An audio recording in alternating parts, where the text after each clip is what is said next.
Salut, c'est Fred, j'espère que vous allez bien. On continue avec les vidéos sur la Technical Preview de Windows 10 et cette fois-ci on va s'attaquer aux fenêtres. On va avoir pas mal de choses à dire en plus puisqu'on va se pencher sur le cas des applications Modern UI qui peuvent enfin s'ouvrir sur le bureau traditionnel. Et puis on va aussi s'intéresser au Snap et à toutes les nouveautés en lien avec la chambre. Et comme d'habitude, on se colle tout de suite sur la petite machine virtuelle qui va bien. La machine virtuelle vient de démarrer, on est sur le bureau et on va commencer tout de suite par lancer quelques applications histoire de rigoler. Alors, je vais démarrer IE. Donc IE est une application traditionnelle, enfin en tout cas là c'est la version traditionnelle qui s'ouvre en mode fenêtré, il n'y a pas de souci. Maintenant, si j'ai envie, je vais aussi pouvoir ouvrir des applications Modern UI, là encore en mode fenêtré, comme ici le Store par exemple. Je vais pouvoir en rajouter quelques-unes et aller chercher les alarmes. Ah bah, j'y ai été, dommage. Voilà.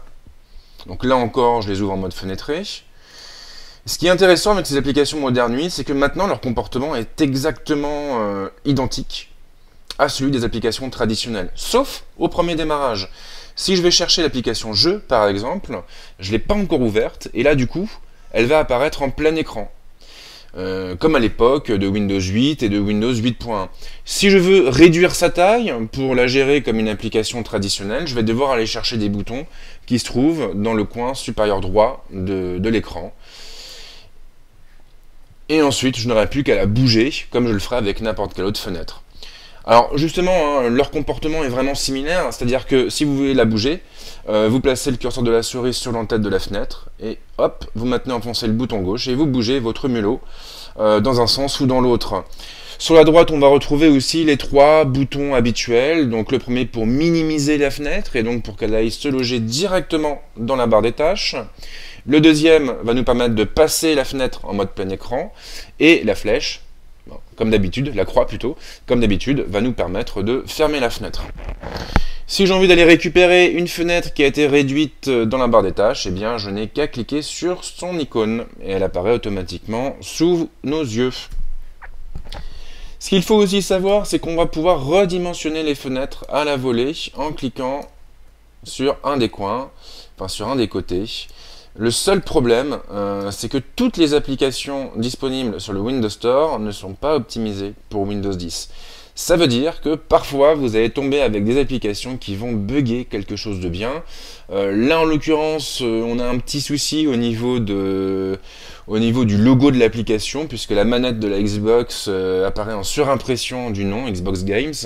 Donc ça c'est un petit peu dommage. Mais ça vient du mode fenêtré, maintenant on est sur une Technical Preview.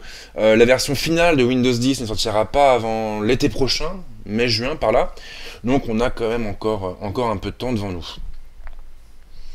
Alors après, bien sûr, on a le Snap qui est toujours de la partie. Alors le Snap c'est quoi? Le Snap, ça va vous permettre d'épingler une fenêtre sur un coin de l'écran. Donc par exemple, si j'ai envie d'épingler l'application des jeux, je prends son en-tête. Je bouge le curseur de la souris sur la droite.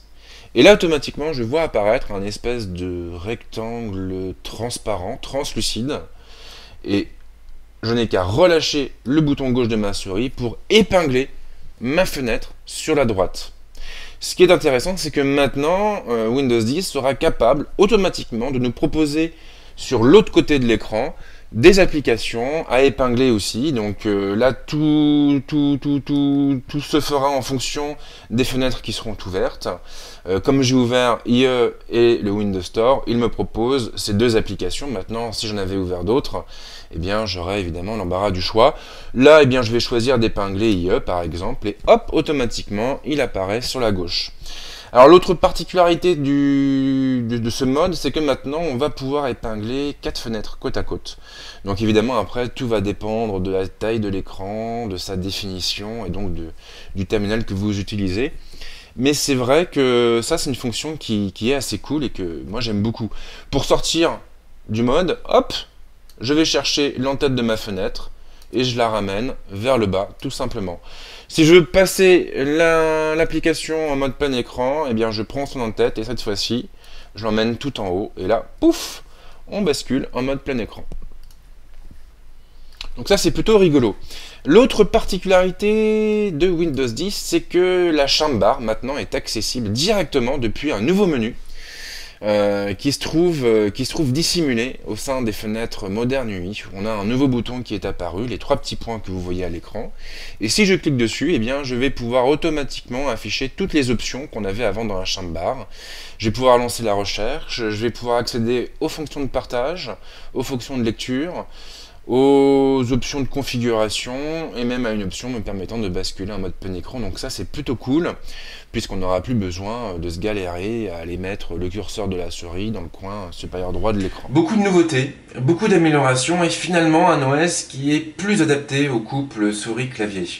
Alors je pense notamment aux applications Modern UI qui vont maintenant se comporter comme n'importe quel programme. Donc mine de rien, elles seront plus faciles à gérer aussi. Et puis on a les améliorations apportées au Snap et puis à la soundbar. Pour cette dernière, voilà, donc Microsoft a enfin mis en place un raccourci simple et cohérent. On n'aura plus besoin d'aller chercher le coin supérieur droit de l'écran pour faire apparaître cette drôle de barre. Et ça, mine de rien, c'est quand même un sacré bond en avant. Donc voilà pour cette vidéo, ce ne sera pas la dernière et dans la prochaine on va se pencher sur l'explorateur de fichiers parce qu'il y a une grande nouveauté qui a fait son apparition et qui va, je pense qu'il va nous être très utile. Et sinon, eh bien, si vous avez des questions, des suggestions, les commentaires sont là pour ça. J'espère que cette série de vidéos vous plaît et puis ben, on se retrouve très très vite soit sur la chaîne YouTube, soit sur la Friendzone. A bientôt.